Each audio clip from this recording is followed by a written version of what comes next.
Hello everyone, this is Gaurav Tripathi and watching the teachers today. आज की class में हम डिस्कस करेंगे इकोलॉजी इन्वायरमेंट के सेक्शन को। यूपीएचएससी एग्जाम आपके लिए एक बहुत इंपॉर्टेंट अपॉर्चुनिटी है और हम यानी द टीचर्स टुडे ये चाहता है कि आपकी अपॉर्चुनिटी, अगर आप एफर्ट लगा रहे हैं तो आपसे मिस ना हो, और इसीलिए हम आपको डेली एक शेड्यूल्ड क्लास आपको प्रोवाइड कर रहे हैं। और इस शेड्यूल्ड क्लास में आज जो टॉपिक है वो इकोलॉजी इन्वायरमेंट का टॉपिक है। इन्वायरमेंट क्लास 1 टॉपिक थोड़ा बड़ा है, इसलिए मैंने क्लास 1 लिख दिया है यहाँ पे। शेड्यूल यही ह्यूमन एनवायरनमेंट, ये आपका टॉपिक है, सेक्शन है आपका, इसलिए ये टॉपिक हम आपको प्रोवाइड कर रहे हैं। कल सैटरडे है और सैटरडे को क्लास होगी करंट अफेयर्स की, और संडे को क्लास होगी करंट अफेयर्स की, संडे को ज्योग्राफी की भी क्लास होगी। अभ्युदय क्लास स्टार्ट हो चुकी है, आज 6 तारीख है और 6 तारीख से बैचेस स्टार्ट हो चुके हैं। जिनको भी अभ्युदय बैच में एडमिशन लेना है वो द टीचर्स टुडे के टेलीग्राम पे जाएं, वहाँ पे सरल अभ्यास अभ्युदय बैच में रजिस्टर करें और इनरोल करके क्लास लेना शुरू कर दें। पहला क्वेश्चन है, पहले हम क्वेश्चन आंसर डिस्कस करेंगे, उसके बाद ये पूरा का पूरा टॉपिक स्टडी भी करेंगे। Which reference to the concept environment consider the following statements. पर्यावरण की अवधारणा के संदर्भ में निम्न कथनों पर विचार करें। Environment consist only the living components. पर्यावरण केवल जीवित घटकों का समूह है। अजैविक तत्व जीवों के वितरण को प्रभावित करते हैं। Abiotic factors influence the distribution of organisms. Only one, only two, one two दोनों, ना तो एक ना तो दो। जब थोड़ा सा भी क्वेश्चन को टफ बनाएगा ऐसे क्वेश्चन पूछेगा, यानी आपको कॉन्सेप्ट भी समझ में आना चाहिए। पर्यावरण केवल जीवित घटकों का समूह है, कभी नहीं। इन्वायरमेंट जब हम स्टडी करते हैं तो वो बायोटिक और abiotic, it mean sums of biotic and abiotic components. तो केवल जीवित घटकों का समूह है, बिल्कुल सही नहीं है। अजैविक तत्व जीवों के वितरण को प्रभावित करते हैं। अब देखिए, ये एक कंपोनेंट है जिसमें हम बायोटिक एलिमेंट लिखते हैं और इसके चारों तरफ एक कंपोनेंट है जिसे हम अबायोटिक कहते हैं। तो अबायोटिक एलिमेंट ने बायोटिक एलिमेंट को चारों तरफ से घेर रखा है, इसीलिए जो इन्वायरमेंट है उसमें हम बायोटिक अबायोटिक यानी जैविक और अजैविक दोनों घटकों का एक सम कहते हैं। तो कौन सा सही हुआ? 1 2, केवल 2। यहां पर राइट ऑप्शन क्या हुआ? केवल 2। अजैविक तत्व जीवों के वितरण को प्रभावित करते हैं। कैसे डिस्ट्रीब्यूट प्रभावित करेंगे? क्योंकि बायोटिक एलिमेंट में फ्लोरा है, टूना है, माइक्रो ऑर्गेनिजम्स है। अब इनको चारों तरफ से घेरा है किसने? टेम्परेचर ने, सॉइल ने, एयर ने, वाटर ने। जहां पर वाटर की अवेलेबिलिटी अच्छी होती है यानी रेनफॉल ज्यादा होती है और टेम्परेचर एवरेज प्लस होता है, वहां पर बायोडायवर्सिटी रिच होता है। तो डिस्ट्रीब्यूशन किसका हुआ? जो बायोटिक एलिमेंट हुआ उनका अफेक्ट हुआ। जब थार डिजर्ट का एरिया है, वहां पर टेम्परेचर ज्यादा है, रेनफॉल कम है, तो वेजिटेशन का डिस्ट्रीब्यूशन अलग है। तो हमेशा से ही जो अजैविक तत्व हैं यानी अबायोटिक एलिमेंट्स हैं, वो हमेशा से डिस्ट्रीब्यूशन जो ऑर्गेनिजम्स है यानी जीवों का जो डिस्ट्रीब्यूशन है उसको अफेक्ट करेंगे। और फिर ह्यूमन या जीव भी जो है वो अफेक्ट करता है किसको? इन्वायरमेंट को। और इसी रिलेशनशिप से ये इन्वायरमेंट आगे चलता है। Next question, which of the following are biotic components. कौन बायोटिक कंपोनेंट्स है? अभी थोड़ी देर पहले मैंने आपको बताया कि एक कंपोनेंट है बायोटिक यानी जैविक, और दूसरा कंपोनेंट है जो चारों तरफ से है वो है अबायोटिक। अबायोटिक कंपोनेंट में कौन कौन है? अबायोटिक कंपोनेंट में है एयर। अबायोटिक कंपोनेंट में कौन कौन है? टेम्परेचर। अबायोटिक कंपोनेंट में कौन कौन है? सॉयल। अबायोटिक कंपोनेंट में वाटर। जबकि बायोटिक कंपोनेंट में कौन कौन है? फ्लोरा एंड फोना, यानी वनस्पतियां और जंतु।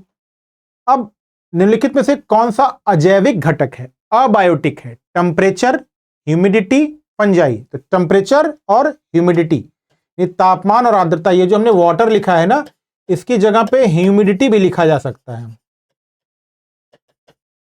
हम क्या लिख सकते हैं? ह्यूमिडिटी। ह्यूमिडिटी भी एक इंपॉर्टेंट पार्ट है इसका अबायोटिक कंपोनेंट का। तो टेम्परेचर एंड ह्यूमिडिटी ये अबायोटिक कंपोनेंट है, जबकि फंजाई जो है वो बायोटिक कंपोनेंट है। इसलिए करेक्ट क्या हो जाएगा, 1 और 2। जब भी कभी आप ये टर्म स्टडी करें,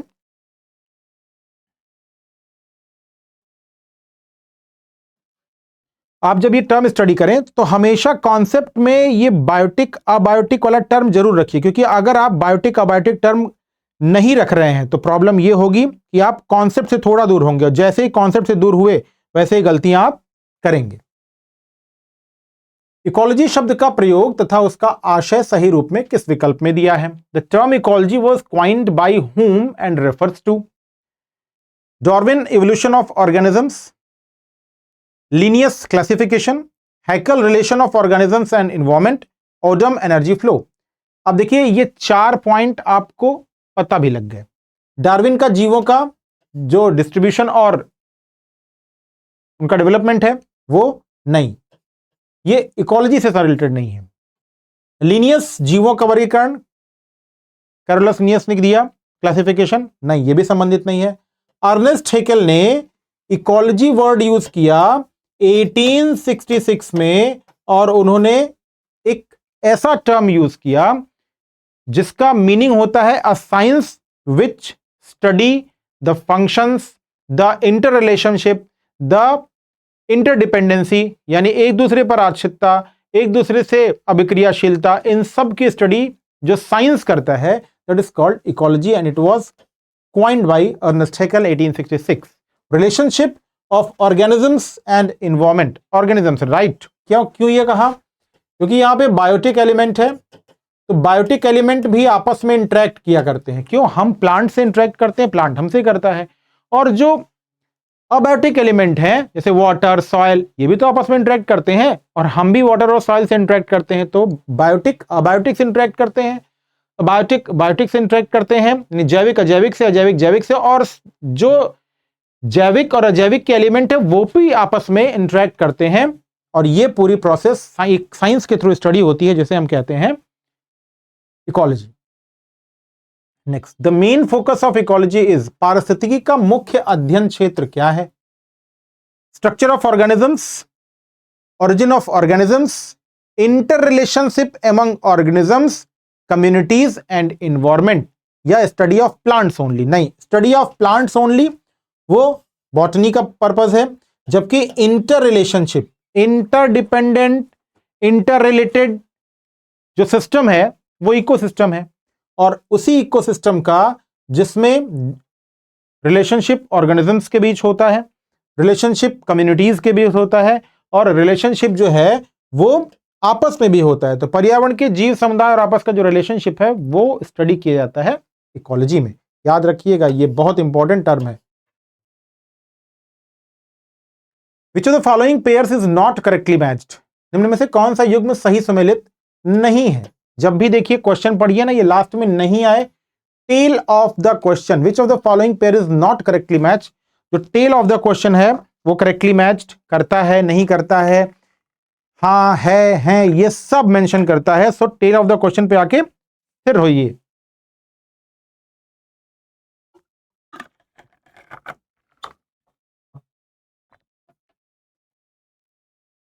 विच of the following pair is not correctly match, सही मैच है ही नहीं, नॉट मैच्ड। पहला है प्रोड्यूसर, ग्रीन प्लांट्स, बिल्कुल। उत्पादक, हरे पौधे होते हैं, और कहां होते हैं? फूड चेन में। खाद्य श्रृंखला है, खाद्य श्रृंखला में प्राइमरी प्रोड्यूसर उत्पादक होते हैं, बाकी का जो सेक्शन है वो क्या होता है? वो कंज्यूमर होता है। उपभोक्ता, शाकाहारी जीव। अपघटक, तापमान, डिकम्पोजर, टेम्परेचर, और डिकम्पोजर बैक्टीरिया। देखिए, अपघटक जीवाणु है, बैक्टीरिया डिकम्पोजर है, सही है। उपभोक्ता शाकाहारी जीव यानी हर्बीवोरस कंज्यूमर है, क्योंकि ठीक प्रोड्यूसर के ऊपर का जो पार्ट है वो हर्बीवोरस है, सही है। ये भी सही है, पहला भी। गलत क्या है? अपघटक, तापमान, इनका टेम्परेचर से कोई रिलेशन नहीं होता है। डीकंपोजर्स, अब खास बात यहां पे देखिए, डीकंपोजर्स यानी अब घटक जो हैं वो पार्ट ऑफ इकोसिस्टम तो हैं, यानी परितंत्र या पारिस्थितिक तंत्र के प्रकार तो हैं, लेकिन वो not part of food chain, वो फूड चेन का पार्ट नहीं है, क्योंकि फूड चेन में यूनिडायरेक्शनली, एक दिशीय एनर्जी का फ्लो होता है। जबकि माइक्रो ऑर्गेनिजम्स क्या करते हैं, माइक्रो ऑर्गेनिजम्स ये किसी भी जो कंपोनेंट होता है, कंपाउंड होता है, उस कंपाउंड को ब्रेक करते हैं केमिकल में, स्पेशली ऑर्गेनिक कंपाउंड जो होता है उसको जब ब्रेक करके तोड़ के केमिकल में कन्वर्ट करते हैं, फिर वो केमिकल साइकिल के थ्रू यूजेबल हो जाता है। ऐसी कंडीशन में डीकंपोजर्स इकोसिस्टम का तो पार्ट है लेकिन फूड चेन का पार्ट नहीं है, क्योंकि फूड चेन एनर्जी का पार्ट है। Statement regarding producers is correct, producer के संबंध में कौन सा स्टेटमेंट सही है? दे प्रोड्यूस ओनली ऑक्सीजन, वो केवल ऑक्सीजन देते हैं। They convert solar energy into chemical energy. They depend slowly on consumers, वे केवल उपभोक्ताओं पर निर्भर होते हैं, ओनली होना चाहिए।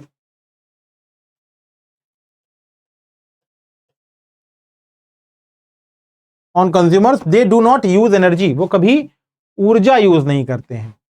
प्रोड्यूसर्स ओनली ऑक्सीजन, नहीं, केवल ऑक्सीजन नहीं देते हैं, वो वाटर भी देते हैं, ठीक है। और दूसरा काम क्या करते हैं, जब फोटोसिंथेसिस करते हैं तो उस प्रोसेस में वो कन्वर्ट करते हैं सोलर एनर्जी को, और ये जो सोलर एनर्जी आती है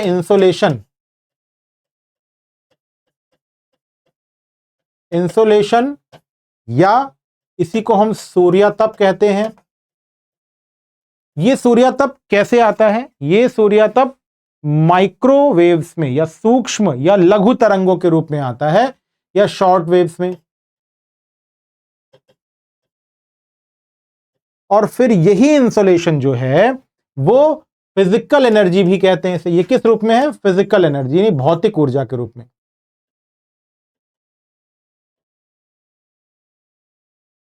फिजिकल एनर्जी या भौतिक ऊर्जा के रूप में है। इसको जो प्लांट्स हैं वो केमिकल एनर्जी में कन्वर्ट कर देते हैं। प्लांट्स किस में कन्वर्ट करते हैं? केमिकल एनर्जी में। ये मान लिया प्लांट्स हैं, ये प्लांट्स इस फिजिकल एनर्जी को कन्वर्ट कर देते हैं इसमें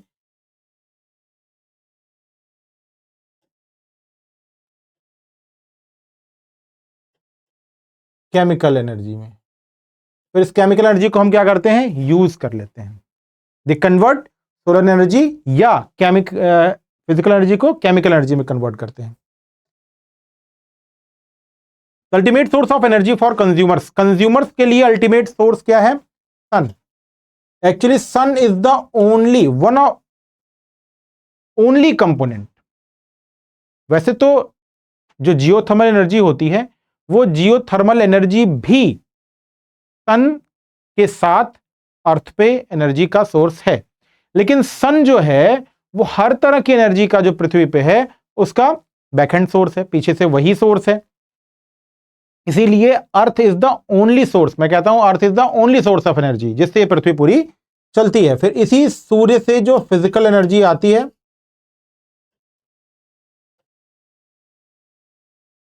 इसी फिजिकल एनर्जी को जो पौधे हैं वो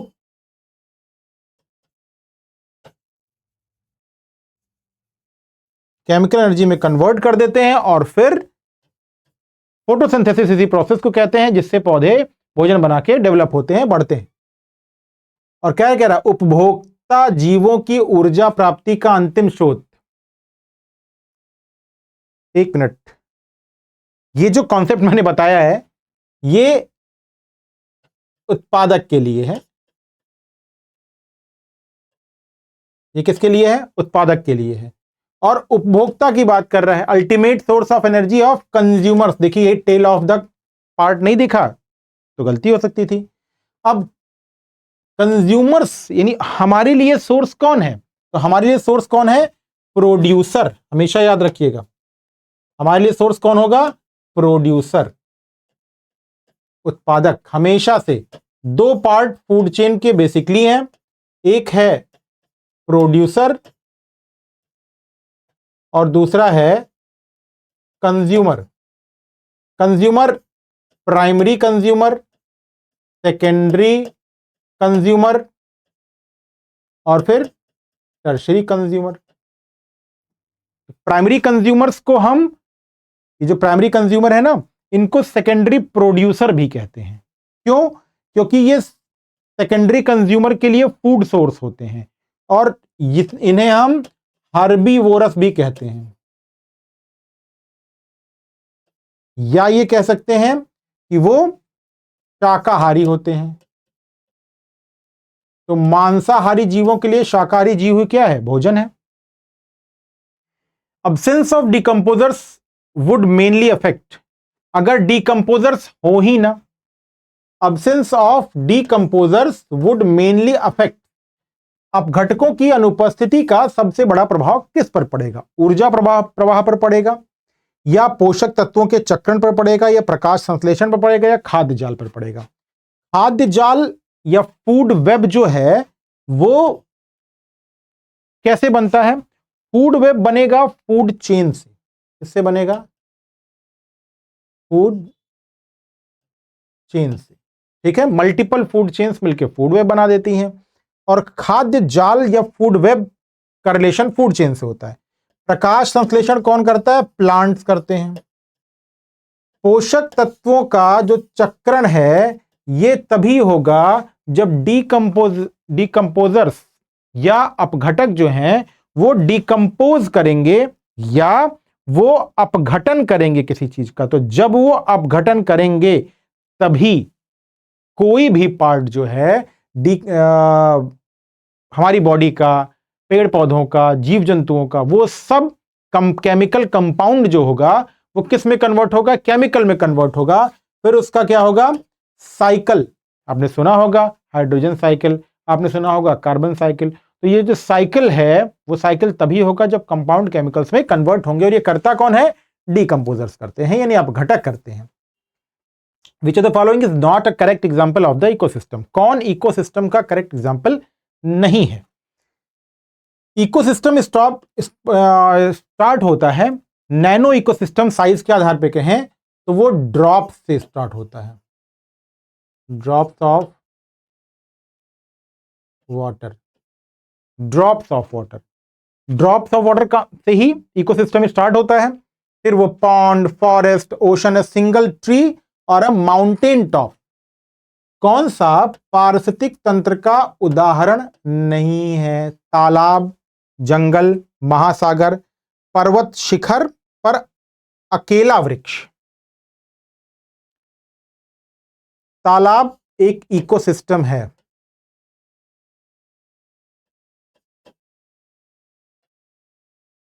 ठीक। जंगल एक इकोसिस्टम है, टेरेस्ट्रियल इकोसिस्टम है जंगल। महासागर एक इकोसिस्टम है, मेगा इकोसिस्टम। लेकिन पर्वत शिखर पर कह रहा है अकेला वृक्ष, अब ये इकोसिस्टम नहीं होगा। अगर कहीं पे भी जैसे लैंड सरफेस पे पर्वत शिखर पर अकेला वृक्ष, वो इकोसिस्टम नहीं है। पेड़ एक इकोसिस्टम है, लेकिन पर्वत शिखर पर अकेला वृक्ष जो है, a single tree on the mountain top, ये इकोसिस्टम नहीं होगा। ठीक है, अगर पर्वत शिखर पर कई सारे वृक्ष होते तो वो इकोसिस्टम होता।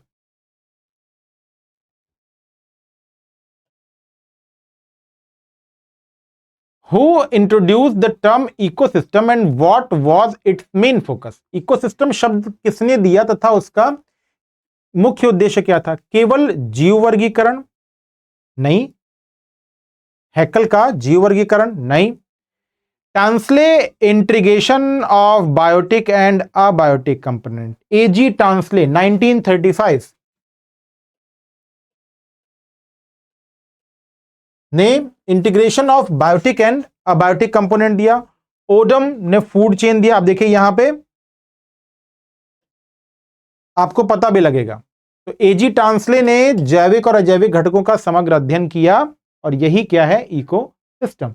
इकोसिस्टम फंक्शनिंग और स्ट्रक्चरल यूनिट है। क्यों स्ट्रक्चरल यूनिट है? क्योंकि ये बायोटिक अबायोटिक कंपोनेंट इसमें एक दूसरे से इंटरेक्ट होते हैं। ये ओपन सिस्टम होता है, फिजिकल सिस्टम है, यानी भौतिक तंत्र है और खुला तंत्र है, जिसमें सूरज की रोशनी आती है, एनर्जी का फ्लो होता है और जो मास प्रोडक्शन है वो होता रहता है। जबकि दूसरे किसी सिस्टम में ऐसा नहीं होता है कि इनकमिंग हो और आउट गोइंग हो। तो incoming of energy and outgoing of mass वो कभी नहीं होता है। तो ऊर्जा का आना और जाना ये दोनों प्रोसेस होता है और डेवलपमेंट किसका होता है, मास का होता है, यानी पदार्थ बनता है। इसीलिए कहते हैं इकोसिस्टम ओपन सिस्टम है।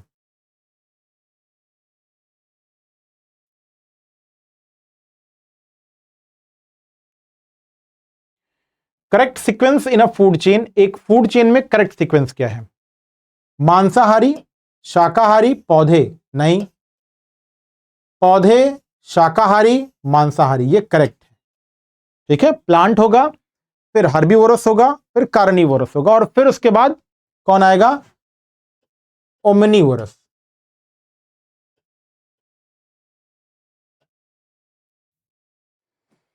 Why is food web more stable than food chain?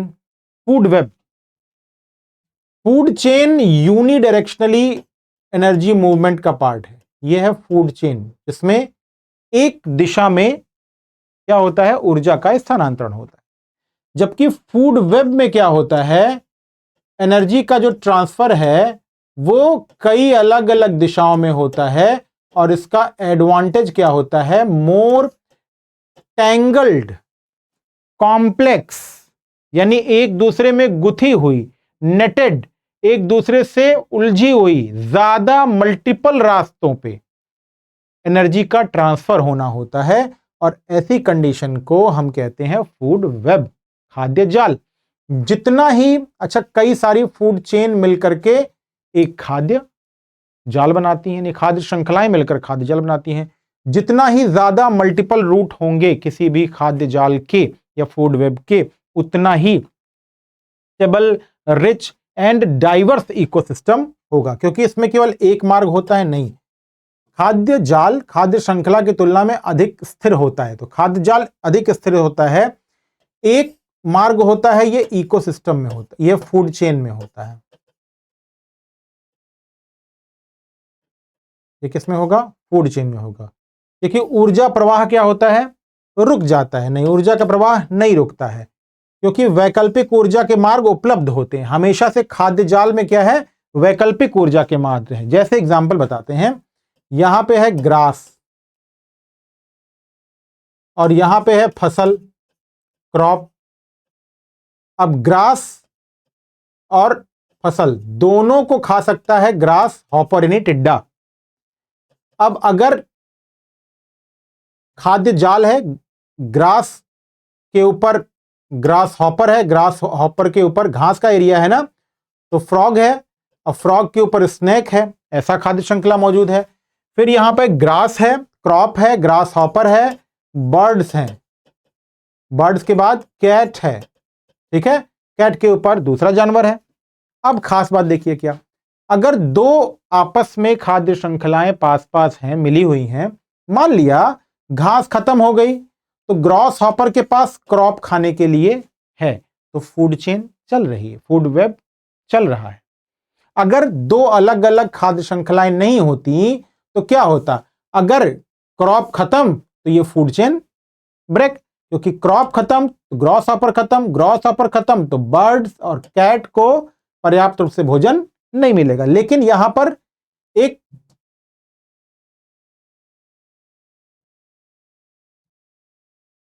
यहां पे क्या है, एक और फसल है जिसे हम कहते हैं ग्रास। तो ग्रास के ऊपर ग्रास हॉपर और ग्रास हॉपर के ऊपर फ्रॉग और फ्रॉग के ऊपर स्नेक, ये पूरा कंटिन्यू बन रहा है। तो हमेशा से मल्टीपल रूट्स होने चाहिए। जैसे ये ग्रास हॉपर ग्रास घास पे भी आ जाएगा, घास पे बर्ड भी डिपेंड हो जाएगी। ये याद रखना चाहिए कि रूट्स जो हैं वो मल्टीपल है। What is the correct meaning of biodiversity? जैव विविधता की करेक्ट मीनिंग क्या है?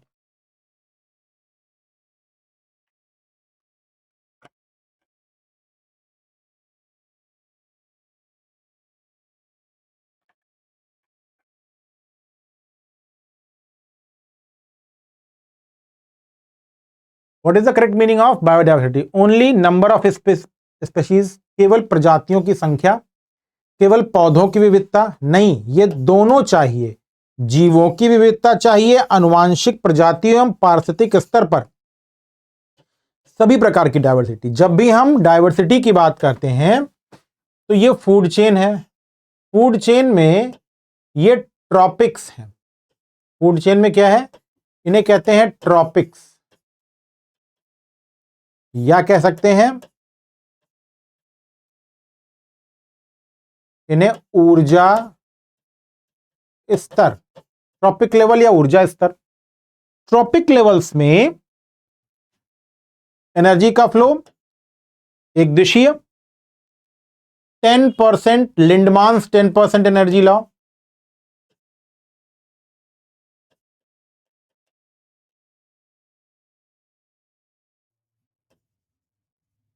लिंडमान्स 10% एनर्जी लॉ। और ये प्रोसेस जो है वैरायटी ऑफ ऑर्गेनिजम्स हैं जब, तो वैरायटी ऑफ, यहां पे नंबर्स भी ज्यादा होने चाहिए और वैरायटी भी ज्यादा होनी चाहिए। नंबर्स भी ज्यादा और वैरायटी भी ज्यादा, ये सभी में होना चाहिए। हर एक ट्रॉपिक में प्रजातियों की संख्या भी ज्यादा होनी चाहिए और जो जीवों की संख्या है वो भी जाना हो चाहिए। एक एक प्रजाति में कई सारे जीव होने चाहिए, तभी बायोडाइवर्सिटी होगी। विच of the following is not level of biodiversity? कौन जैव विविधता का एक लेवल नहीं है? जैव विविधता बेसिकली 3 लेवल में मेजर की जाती है। कौन? एक होता है जेनेटिक, यानी किसी प्लेस पर जैव विविधता वहां के जीन्स की वजह से है, इतनी जेनेटिक डाइवर्सिटी है। दूसरा, वहां पे स्पेशीज यानी कम्युनिटीज की वजह से है, कई सारी प्रजातियां हैं इसलिए जैव विविधता वहां पे है। फिर इकोसिस्टम यानी पारिस्थितिक तंत्र, तो प्रजाति, इकोसिस्टम, स्पेशीज और जेनेटिक, ये 3 की वजह से होती है, यानी आनुवांशिक, प्रजातीय और इकोसिस्टम। लेकिन फिजिकल या भौतिक विशेषताओं की वजह से किसी प्लेस पर बायोडाइवर्सिटी नहीं होती है। या तो जीन्स ज्यादा होंगे, या स्पेशीज ज्यादा होंगी, या इकोसिस्टम रिस्पॉन्सिबल उसके लिए होगा। इकोसिस्टम को यहां परितंत्र कहेंगे, पारिस्थितिकी नहीं।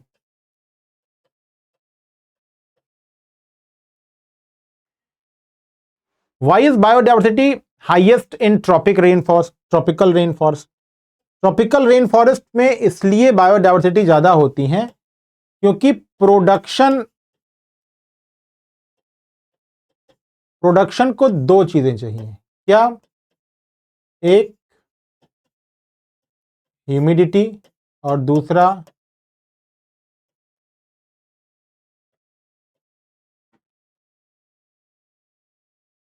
Temperature. Tropic level it means 23 degree half north, 23 degree and half south, इन दोनों के बीच के पार्ट को हम कहते हैं ट्रॉपिक लेवल, जहां पे टेम्परेचर और humidity through out the year दूसरे लेवल से, दूसरे क्षेत्रों से ज्यादा रहती है। इसीलिए कर्क और मकर रेखाओं के बीच में क्या होता है? हाई टेम्परेचर और हाई रेनफॉल होती है, इसीलिए वहां पर बायोडाइवर्सिटी ज्यादा पाई जाती है। जितना ही हम इक्वेटर के पास रहेंगे, जितना ही हम इक्वेटर के पास रहेंगे उतना ही हमें क्या मिलेगा? जितना ही इक्वेटर के पास रहेंगे उतना ही हमें ज्यादा रेनफॉल, ज्यादा टेम्परेचर मिलेगा और इसीलिए उस प्लेस पर जो प्रोडक्शन है वो ज्यादा होगा। विच of the following is not a biodiversity hotspot in India? निम्न में से कौन भारत में बायोडायवर्सिटी हॉटस्पॉट नहीं है? बायोडायवर्सिटी के साथ, जैव विविधता के साथ जब हॉट स्पॉट जुड़ जाता है तो उसमें कुछ पॉइंट्स जुड़ जाते हैं, जैसे एक कि स्थानीय प्रजातियां, एंडेमिक स्पीशीज, और वो कैसी हो? वो इंडेंजर्ड हो, यानी वो उनके अस्तित्व पर खतरा हो। ऐसी कंडीशन में खतरा हो और कई सारी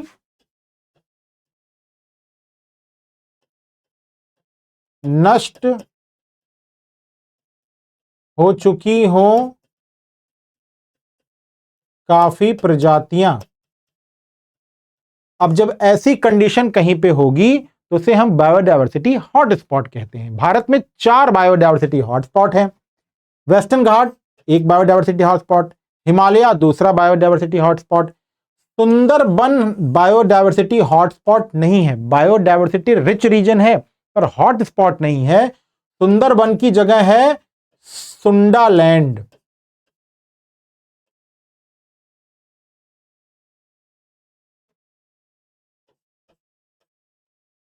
सुंदरबन की जगह कौन है? सुंडालैंड। और इंडो बर्मा बायोडायवर्सिटी रीजन है ही। तो भारत के पास 4 बायोडायवर्सिटी रीजन है, लेकिन इसमें सुंदरबन नहीं इंक्लूडेड है। The primary basis of identification of biodiversity hotspot is, जैव विविधता हॉटस्पॉट की पहचान का प्रमुख आधार क्या है? अधिक क्षेत्रफल? नहीं, क्षेत्रफल से उसका कोई मतलब नहीं है। अधिक स्थानिक प्रजातियां, हमेशा से उसके पहचान है कि एंडेमिक स्पीशीज हो, जिस प्लेस पर बायोडायवर्सिटी हॉटस्पॉट है वहां पर स्पीशीज नंबर ऑफ ज्यादा हो, प्रजातियों की संख्या ज्यादा हो।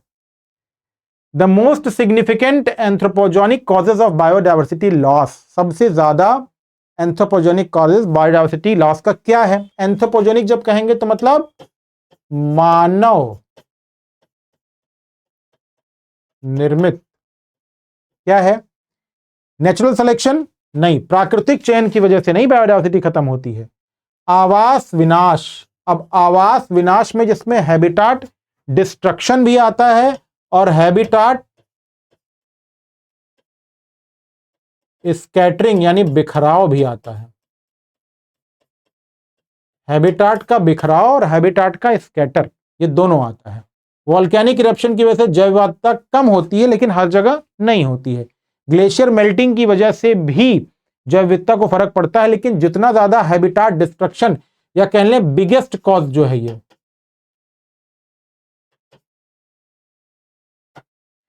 सबसे प्रमुख पूछा है ना, तो यही कारण है। What is the main advantage of in situ conservation? जैव विविधता को बचाने के लिए इन सीटू, यानी इन सीटू को कहते हैं हम हिंदी में स्वस्थाने, और ये स्वस्थाना क्या होता है? Natural region. कैसा है? ये प्राकृतिक क्षेत्र है, जिस प्राकृतिक क्षेत्र में उन जीवों को संरक्षित किया जाता है जो थ्रेटनिंग कंडीशन में हो। अब ये 2 तरीके से किया जाता है, या तो किसी एक प्रजाति को संरक्षित रखने के लिए जिस नेचुरल प्लेस पे वो प्रजाति रह रही थी उस पूरे एरिया को कंजर्व कर दिया, या एक स्पेशल बायोडायवर्सिटी एरिया को या एक स्पेशल नेचुरल रीजन को कंजर्व कर दिया। अब वो चूंकि पूरा नेचुरल रीजन कंजर्व है, इसीलिए वो प्लेस भी कंजर्व है। तो इस कंडीशन में जो कंजर्वेशन होता है वो नेचुरल कंडीशंस में होता है, जैसे नेशनल पार्क, जैसे बायोस्फीयर रिजर्व, जैसे वाइल्ड लाइफ सेंचुरी, जैसे सैक्रेड ग्रूव्स। ये सभी क्या है? ये सभी इन सीटू कंजर्वेशन के रीजन है, मतलब प्राकृतिक आवासों में संरक्षण करते हैं, उनको वहां से निकाल के लाने की जरूरत नहीं होती है। Which special law in India deals with the biodiversity conservation? अब देखिए यहां 4 चीजें आपको पता लगी, ये चारों याद कर लीजिए, एक एग्जाम में आपको मिल जाएगा। Forest act 1927, environmental protection act 1986, ये अम्ब्रेला एक्ट है, बहुत इंपॉर्टेंट। भारत दुनिया के ऐसे चुनिंदा देशों में जिसका इतना शक्तिशाली इन्वायरमेंटल एक्ट है। बायोलॉजिकल डाइवर्सिटी एक्ट 2002, यही वो है जिसने बायोडाइवर्सिटी को कंजर्व करने के आइडियाज दिए हैं। वाइल्ड लाइफ प्रोटेक्शन एक्ट 1972, तो ये चारों मैच वर्ड में पूछे जा सकते हैं, मैं लिख दे रहा हूं। ये मैच वर्ड है या ये ईयर सीक्वेंस लगाने को आएगा, मैच वर्ड में आएगा या ईयर सीक्वेंसिंग में आएगा। ठीक है, अब हम आएंगे एक कोर पार्ट में।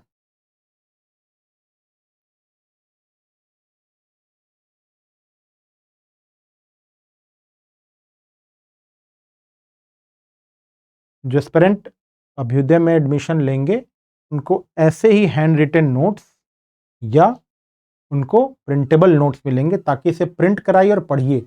ये हिंदी बेस्ड है, लेकिन आपको इसी सेक्शन में इंग्लिश बेस्ड भी, जैसे ये हिंदी इंग्लिश दोनों में लिखा हुआ है, ज़्यादा समझ में यही आएगा। लेकिन कुछ एस्पिरेंट ऐसे हैं जिनको सिर्फ इंग्लिश चाहिए, तो उनको ऐसे हैंड रिटन इंग्लिश नोट्स भी मिलेंगे। अब एडवांटेज दिखाएं आपको, आप लोग को समझ में आएगा। जब आप मेंस एग्जामिनेशन लिखने जाएंगे ना, तो उसमें आंसर ऐसे ही लिखते हैं। तो शुरुआत से ही आपको जो जीएस का पैटर्न मिलेगा ना, वो ऐसे ही। और आप देखिए जैसे ये लिखा हुआ क्लास 1, तो ये पूरा ऐसा इकोलॉजी इन्वायरमेंट की क्लासेस बन के रखी हुई हैं। पहले नोट्स बनता है, और नोट्स कब बनेगा? जब हमें आपका सिलेबस बहुत क्लोजली पता होता है। पहले ये नोट्स बनेगा, फिर इस नोट्स को से आपको पढ़ाया जाएगा और यही नोट्स आपको प्रोवाइड किया जाएगा। इसका एडवांटेज क्या है? आप बहुत भटकते नहीं हैं। कोई कह रहा है ये पढ़ लो, कोई कह रहा है वो पढ़ लो, तो कितना ही चीजें सब आप पढ़ ही लेंगे तो फिर क्या मतलब है?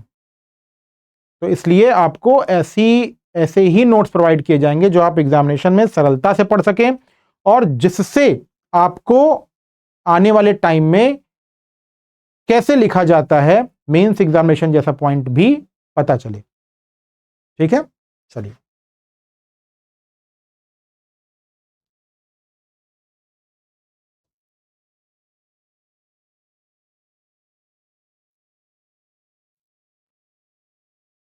पर्यावरण, इन्वायरमेंट, जीवधारियों तथा वनस्पतियों को चारों ओर से बायोटिक को अबायोटिक ने क्या किया है? घेर रखा है।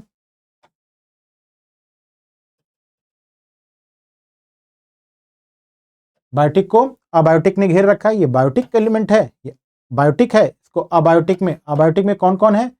अबायोटिक में है एयर, अबायोटिक में है टेम्परेचर, अबायोटिक में है सॉयल, अबायोटिक में है वाटर।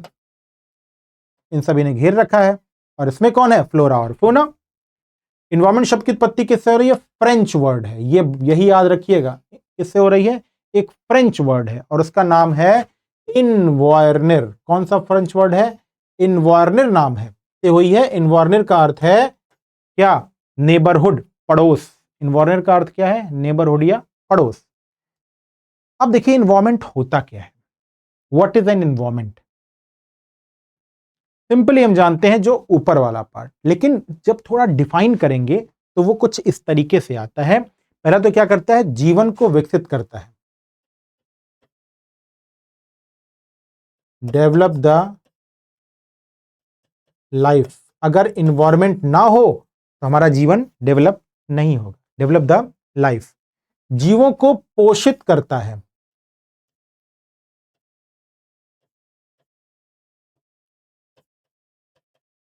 न्यूट्रिशन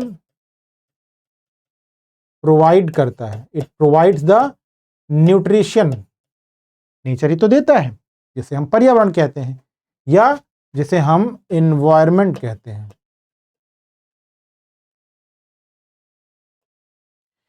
जीवन को न्यूट्रिशन प्रोवाइड करता है, जीवन को समाप्ति करता है, एंड द लाइफ को एंड भी करता है। ये है क्या? एक नेचुरल सराउंडिंग है ना। आपके चारों तरफ गैसेस हैं, आपके चारों तरफ ह्यूमिडिटी है, आपके चारों तरफ प्लांट्स हैं। ये सब क्या है? नेचुरल सराउंडिंग है ना। जीवन यापन की दशाएं हैं, कंडीशंस हैं। आपको इन्वायरमेंट एक कंडीशन प्रोवाइड करता है जिसमें आपकी लाइफ एग्जिस्ट करती है। कई सारे ऐसे प्लैनेट्स हैं जहां लाइफ है ही नहीं। कार्य प्रणाली है, फंक्शनिंग यूनिट है।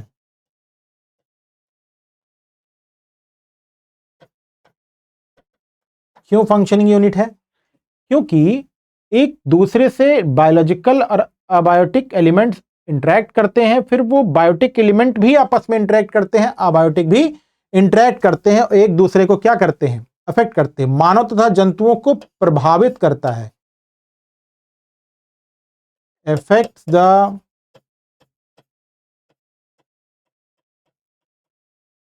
organisms, affect the organisms। अब आपको क्लियर हुआ कि एक इन्वायरमेंट क्या क्या है। यही इन्वायरमेंट 1986 जो इन्वायरमेंटल प्रोटेक्शन एक्ट है, पर्यावरण संरक्षण अधिनियम,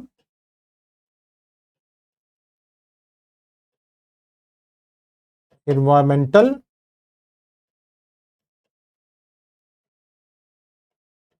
प्रोटेक्शन एक्ट, पर्यावरणीय संरक्षण अधिनियम, ईपीए भी कहते हैं इसे, ईपीए के अनुसार पर्यावरण किसी जीव के चारों ओर, किसी जीव के चारों ओर की भौतिक एवं जैविक दशाएं, कोई भी जीव है उसके चारों तरह की क्या है? भौतिक और जैविक दशाएं हैं, फिजिकल एंड बायोलॉजिकल कंडीशंस है। इसके अंतर्गत भौतिक तथा जैविक दशाओं के मध्य अंतःक्रिया, इंटरेक्शन को भी सम्मिलित किया जाता है। अभी तो बताया मैंने कि फिजिकल और बायोलॉजिकल कंडीशंस हैं जिसमें बायोटिक अबायोटिक एलिमेंट्स आपस में इंटरेक्ट करते हैं और उनके एलिमेंट्स भी आपस में इंटरेक्ट करते हैं। पर्यावरण के संगठक, कंपोनेंट्स ऑफ एनवायरनमेंट, कौन कौन से एनवायरनमेंट के कंपोनेंट हैं? पहला फिजिकल, जिसमें हम लिथोस्फेयर, स्थल मंडल मतलब लिथोस्फेयर,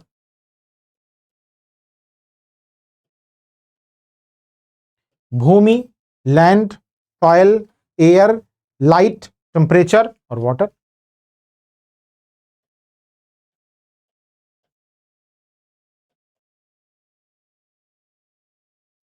एक चीज आप सभी लोग, जो लोग असिस्टेंट प्रोफेसर की प्रिपरेशन कर रहे हैं, वो ये बात क्लियरली जाने कि आप हिंदी और इंग्लिश के दोनों ही टर्म्स जो हैं वो आपको आने ही चाहिए, दोनों ही टर्म्स आने चाहिए।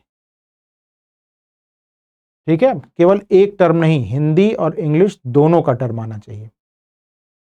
अगर एक टर्म आता है आपको तो आप असिस्टेंट प्रोफेसर में सेलेक्ट तो हो जाएंगे, लेकिन क्लास में इफेक्टिव स्टडी टीचिंग नहीं कर पाएंगे। जैविक, बायोटिक कंपोनेंट्स, वनस्पतियां, फ्लोरा, फौना, माइक्रो ऑर्गेनिज्म, ये सभी बायोटिक हैं। फ्लोरा, फौना, माइक्रो ऑर्गेनिज्म तीनों ही बायोटिक हैं।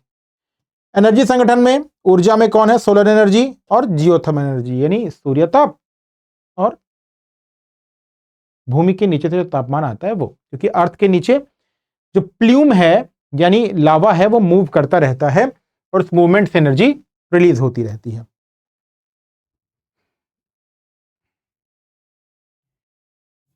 नेक्स्ट, पर्यावरण के प्रकार, टाइप्स ऑफ एनवायरनमेंट, भौतिक, अजैविक या फिजिकल, जिसमें टेरेस्ट्रियल एनवायरनमेंट, एक्वेटिक एनवायरनमेंट और एटमॉस्फेरिक एनवायरनमेंट। ये हमेशा क्या है? फिजिकल एनवायरनमेंट है।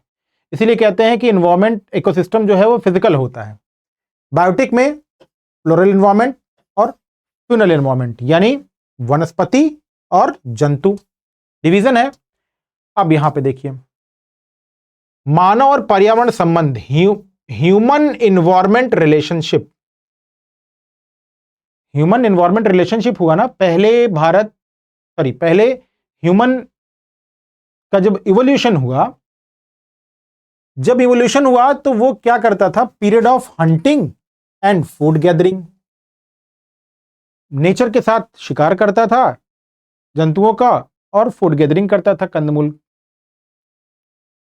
इस कंडीशन में ह्यूमन का जो रोल था वो फॉलोअर था। ह्यूमन का रोल जो था वो क्या था? फॉलोअर था, यानी follower of nature, follower of nature यानी प्रकृति का फॉलोअर था। ठीक है, समय बीता, सोचा कब तक बाहर जाके खाएंगे, जानवरों को घर ही पाल लेते हैं। तो स्टार्ट हुआ period of animal domestication and पैस्टोरिज्म।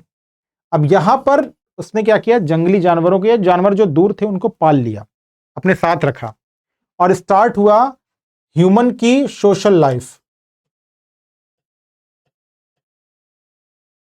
Social life of human, मानव का सामाजिक जीवन शुरू हुआ। और इस कंडीशन में अब ह्यूमन का रोल क्या हुआ, यहां फॉलोवर था, अब ह्यूमन का रोल हो गया मॉडिफायर। मॉडिफायर, ह्यूमन का रोल क्या हुआ, मॉडिफायर। पशुपालन एवं पशुचारण में क्या हुआ, मॉडिफायर यानी रूपांतर करता हुआ।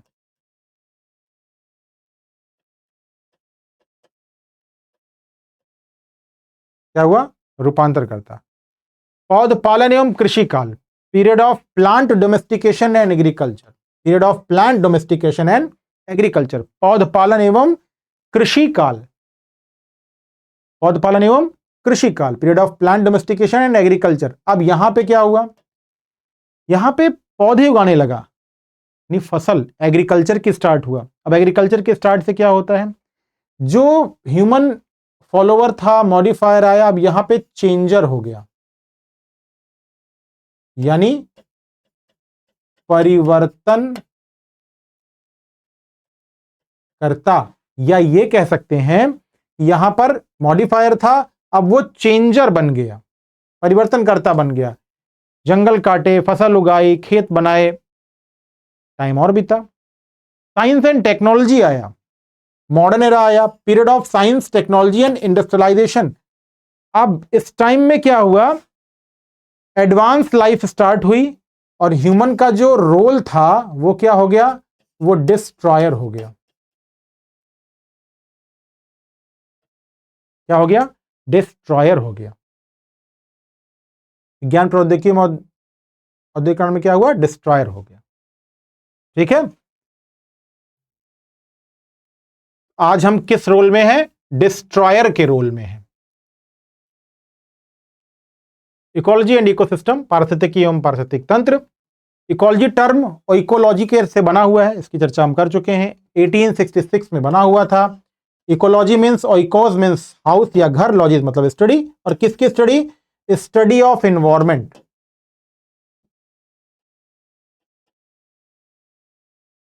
स्टडी ऑफ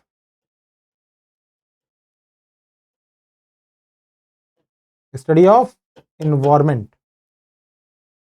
लॉजोस जुड़ गया तो वो स्टडी है। अब इकोलॉजिकल फैक्टर्स क्या हैं, पारिस्थितिकी के कुछ कुछ कारक हैं। क्या क्या कारक हैं, जलवायुवीय कारक, इकोलॉजिकल फैक्टर्स, स्थलाकृतिक कारक, मृदा कारक, अंतर कर लेते हैं, इंग्लिश ले लेते हैं। जलवायु मतलब क्लाइमेटिक फैक्टर, टोपोग्राफिकल,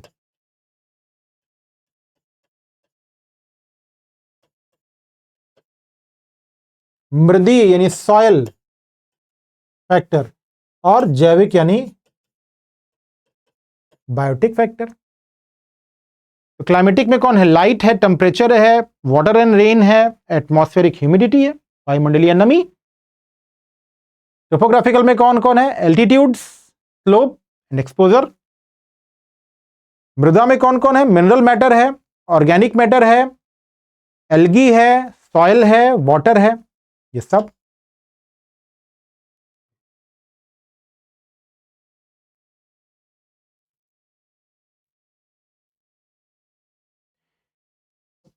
अब बायोटिक में आप जानते हैं माइक्रो ऑर्गेनिजम्स, बैक्टीरिया, ये देखिए बायोटिक में बैक्टीरिया भी है, यही सब एग्जामिनेशन में क्वेश्चन आएगा। बायोटिक दे देगा, बोलो कौन सा बायोटिक नहीं है, या सॉइल दे देगा, बोलो कौन सा सॉइल नहीं है। फंजाई, ग्रेजिंग एनिमल, चरने वाले पशु यानी,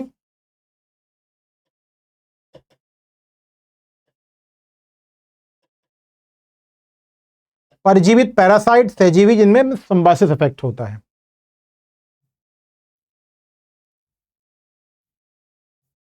इकोसिस्टम। अब इकोसिस्टम यानी पारिस्थितिक तंत्र शब्द का प्रयोग कौन किया था? एजी टांसले।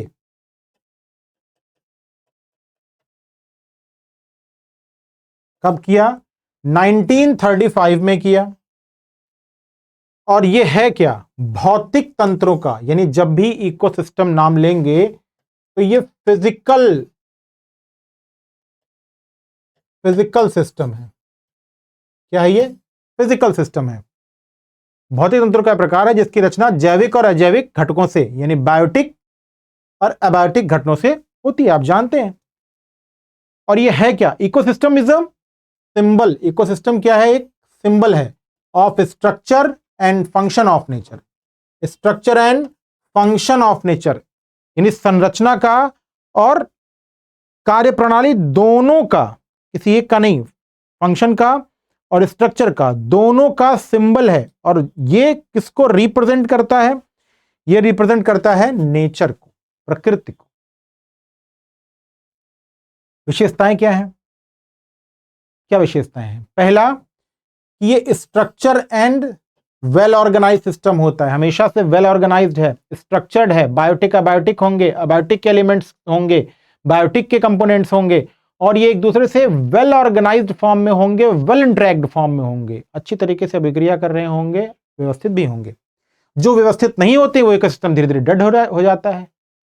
जिस इकोसिस्टम में व्यवस्था का मतलब फूड चेन अच्छी नहीं बन पाती है, धीरे धीरे डेड हो जाएगा। अपने तालाबों को खत्म होते देखा है, जंगलों को सूखते देखा है, जंगलों खत्म होते, तालाबों को सूखते देखा है।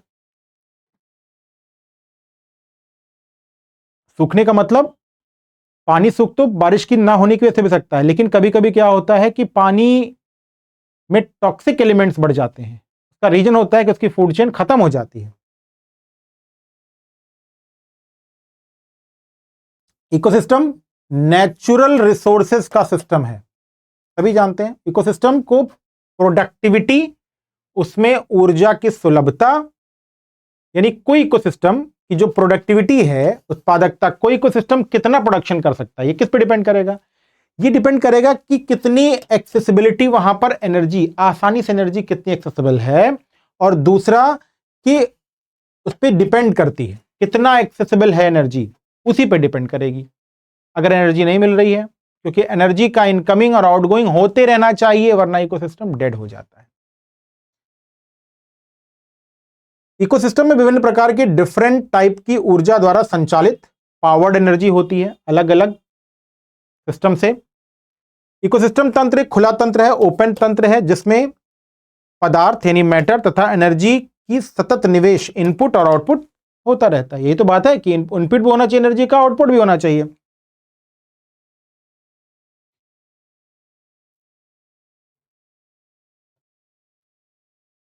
अब इकोसिस्टम के कंपोनेंट पे आते हैं, पारिस्थितिक तंत्र के घटक, कंपोनेंट्स ऑफ इको सिस्टम।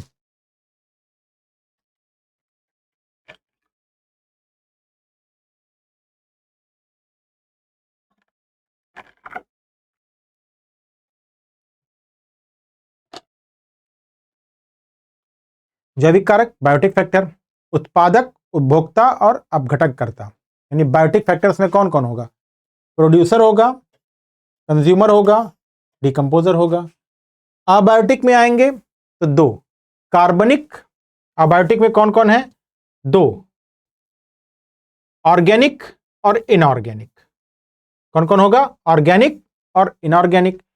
कार्बनिक में प्रोटीन, कार्बोहाइड्रेट, फैट, यूरिया और ह्यूमस। बहुत इंपॉर्टेंट पूछेगा कौन सा ऑर्गेनिक है, कौन सा इनऑर्गेनिक है। तो ऑर्गेनिक में प्रोटीन, कार्बोहाइड्रेट, फैट, यूरिया और ह्यूमस। अकार्बनिक में इनऑर्गेनिक फैक्टर्स जल, गैस, साल्ट, वाटर, गैस और साल्ट। ये क्या है? इनऑर्गेनिक है। बहुत इंपॉर्टेंट, यहां से क्वेश्चन पूछे जाएंगे। फिर क्या हो गया? भौतिक कारक, फिजिकल फैक्टर, स्थल, लैंड, सॉयल, एयर, टेम्परेचर। स्थल यानी लैंड जो है, सॉयल है, एयर है, टेम्परेचर है और लाइट। ये क्या है? ये फिजिकल फैक्टर्स है। और ये किसका? बायोटिक, अबायोटिक में अबायोटिक का तीन कंपोनेंट है, कार्बनिक, ऑर्गेनिक, इनऑर्गेनिक और तीसरा है फिजिकल फैक्टर्स, याद रखेंगे ये। अब उत्पादक यानी प्रोड्यूसर के अंतर्गत क्या कौन आता है? सभी हरे पौधे, हमेशा से जितने ग्रीन पौधे हैं ये उत्पादक के अंतर्गत आते हैं। वो करते क्या हैं? वो फोटोसिंथेसिस करते हैं, प्रकाश संश्लेषण से अपना भोजन यानी फूड बनाते हैं।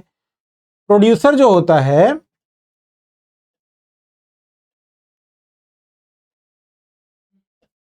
वो फिजिकल ऊर्जा को केमिकल ऊर्जा में कन्वर्ट करता है, और ऐसे में कंज्यूमर जो होता है वो शाकाहारी होता है, उससे ऊपर के ट्रॉपिक लेवल में मांसाहारी होता है, उससे ऊपर के ट्रॉपिक लेवल में ओमिनिवोरस होता है, यानी सब खा लेता है। सभी उपभोक्ताओं में परिपोषी हेटेरोट्रॉप, ये बहुत इंपॉर्टेंट है। जितना भी कंज्यूमर होता है ना उसमें परिपोषी यानी दूसरे पर आश्रितता वाला गुण पाया जाता है कि भी बनाएगा खा ही लेंगे, हम पौधे बनाएंगे हम खाएंगे। माइक्रो ऑर्गेनिजम्स जो है सूक्ष्म जीव,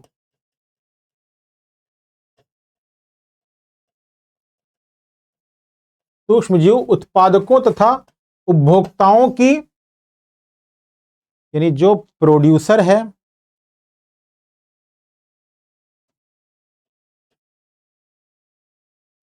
और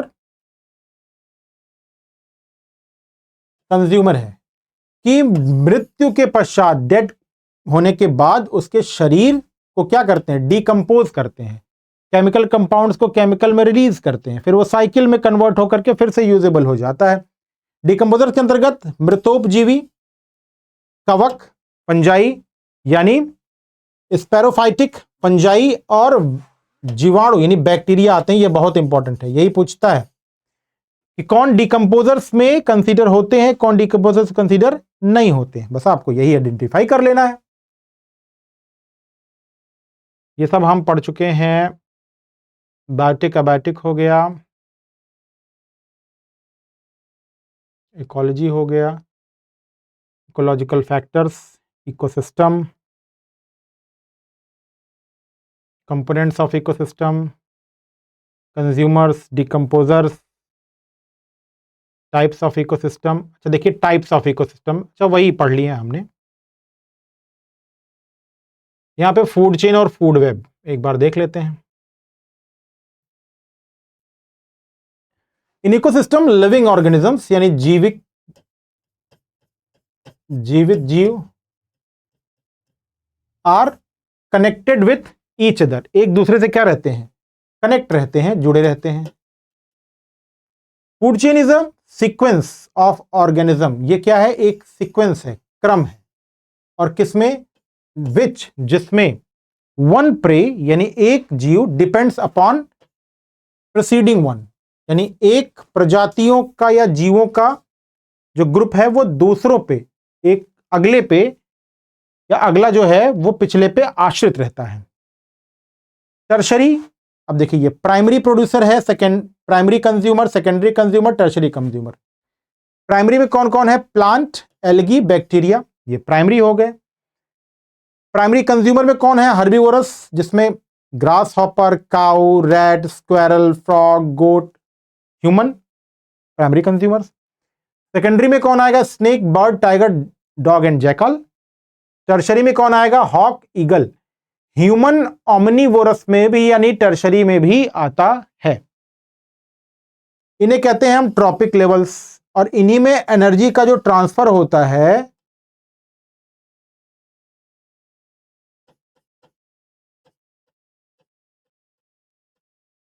वो यूनिडायरेक्शनली, एक दिशीय होता है।